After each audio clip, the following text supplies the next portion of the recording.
Good morning बच्चों। Class 12 में हमने लास्ट लेक्चर पढ़ा था फलन तक। फलन के आगे हम कंटिन्यू करेंगे फलनों के प्रकार। तो फलन में आपने जाना था फलन भी एक विशेष प्रकार का रिलेशन ही है। देखिए किस प्रकार का रिलेशन है, उसमें दो कंडीशन थी, मैंने आपको बताई थी।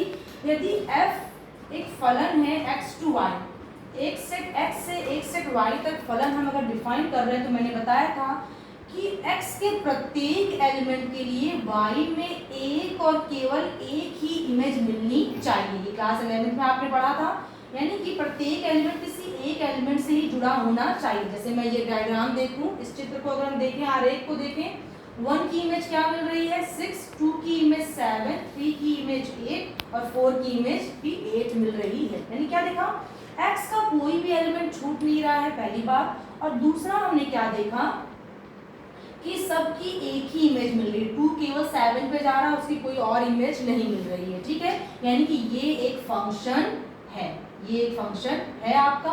अब एक बात और क्लियर कर लूं कि जैसे अगर मान लीजिए मैंने कहा था इसमें का कोई भी एलिमेंट छूटना नहीं चाहिए, मतलब सब एलिमेंट की इमेज मिलनी चाहिए। लेकिन अगर इस सेट में देखें तो 9 छूट गया, उसका कोई फर्क नहीं पड़ता। उधर के एलिमेंट छूट सकते हैं, कोई फर्क नहीं, लेकिन इधर के एलिमेंट जो आपका क्या है डोमेन है, उसके कोई भी एलिमेंट छूटने नहीं चाहिए। तभी क्या कहलाएगा फंक्शन। फंक्शन में आपने दो कंडीशन मिली, for every element of domain we should get a unique image in set B, यानी कि कोडोमेन में हमको यूनिक इमेज मिलनी चाहिए।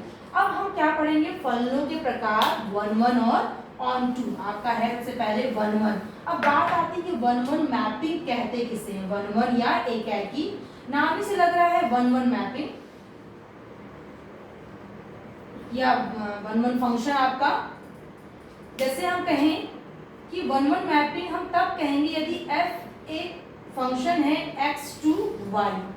ठीक है, यदि हमने x1 और x2 दो एलिमेंट लिए किसमें, सेट x से, तो यदि f(x1) बराबर है किसके, f(x2) के, तो x1 किसके बराबर होना चाहिए, x2 के।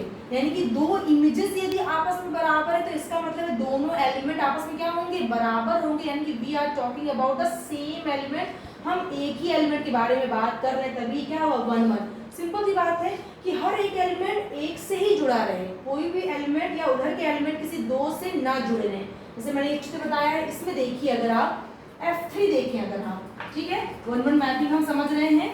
अगर हम f3 को देखें यहाँ पे, तो f3 की इमेज हमें मिली है क्या 8, f4 की इमेज भी क्या मिली है हमको 8। यानी क्या देख रहे हैं, दाहिना पक्ष आपस में बराबर है, that is 8 is equal to 8, तो लेफ्ट हैंड भी आपस में इक्वल होगा, that is f3 is equal to f4। इसका मतलब, बट हम क्या देख रहे हैं, 3 is not equal to 4, but 3 4 के बराबर नहीं है। इसका मतलब जो ये मैपिंग, ये फंक्शन जो हमने तैयार किया, दैट इज नॉट 1 1। इसका मतलब ये एक ही फलन नहीं है, ये 1 1 मैपिंग नहीं है। यानी कि आपने जाना था कि f(x1) बराबर f(x2), यानी कि यहाँ पे हमने f3 इक्वल टू f4 लिया, तो x1 बराबर x2 यदि मिल जाता तो ये 1 1 होता, but 3 is not equal to 4, that's why ये सेट, ये फंक्शन आपका 1 1 नहीं है।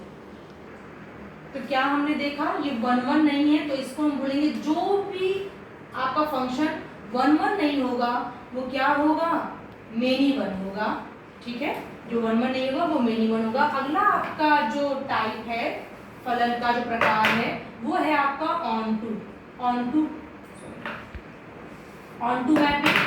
To mapping. नाम से ही लग रहा है आपका आच्छादित फलन। इसको पढ़ने से पहले, आच्छादक फलन, इसको पढ़ने से पहले हम आपको बताना चाहेंगे कि कल हमने बात की थी डोमेन और रेंज की। डोमेन और रेंज की, डोमेन क्या था, ये जहां से फलन स्टार्ट होता है, इसे हमने क्या कि f from x to y, ये सारे एलिमेंट क्या कहलाएंगे, डोमेन कहलाएंगे। रेंज जिसमें एलिमेंट जा रहे हैं, जो प्रतिबिंब के रूप में हमें मिल रहे हैं, उसका सेट यदि मैं तैयार करूं तो वो क्या कहलाता है, रेंज। यानी कि यहाँ पे हम देखें 6 7 8, ये अगर सेट को हम तैयार करें तो ये क्या कहलाएगा, इस फलन का रेंज कहलाएगा। लेकिन यदि हम देखें कि इसमें 9 छूट रहा है, यानी कि यदि हम पूरे सेट की बात करें तो वो कहलाएगा कोडोमेन। लेकिन जो एलिमेंट छूट जाते हैं उसके अतिरिक्त जो सेट बनता है उसे हम क्या कहते हैं, रेंज। यानी कि अगर हम कोडोमेन की बात करें, कोडोमेन की बात करें तो वो कौन सा सेट बनेगा, 6, 7, 8 और 9। हालांकि 9 किसी की इमेज नहीं है, लेकिन फिर भी वो कोडोमेन के अंतर्गत आएगा। यानी कि इधर का पूरा सेट क्या बनेगा, हमारा कोडोमेन बनेगा। यानी कि अब हम ऑनटू के बारे में यदि बात करें तो मैंने आपको वही 3 चीजें क्यों बताई, डोमेन, कोडोमेन और रेंज। यदि हम इसमें देखें तो आपका क्या हुआ, कोडोमेन में एक एलिमेंट छूट गया, यानी रेंज क्या बनी, 6, 7 और 8 आपकी रेंज बनी। यानी कि कोई भी मैपिंग ऑनटू कब कहलाएगा, यदि आपका पूरा कोडोमेन ही क्या बन जाए, रेंज बन जाए। आच्छादी मतलब होता क्या है, जैसे हम कहते हैं कि वन आच्छादित प्रदेश, जैसे पूरा घिरा हुआ, पूरा छेका हुआ जैसे।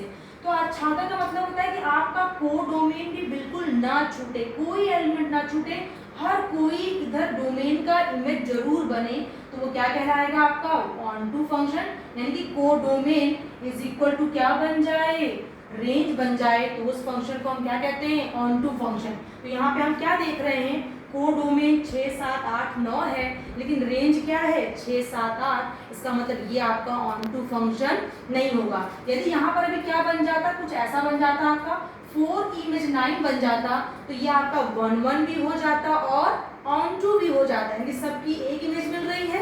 यानी क्या देखें, अगर हम यदि f1 बराबर आपको 6 मिला और क्या मिला, f2 बराबर 7 मिला, तो आप क्या देख रहे हैं, f1 is not equal to f2, f1 f2 के बराबर नहीं है, तो हमें ये भी तो मिल रहा है कि 1 इज नॉट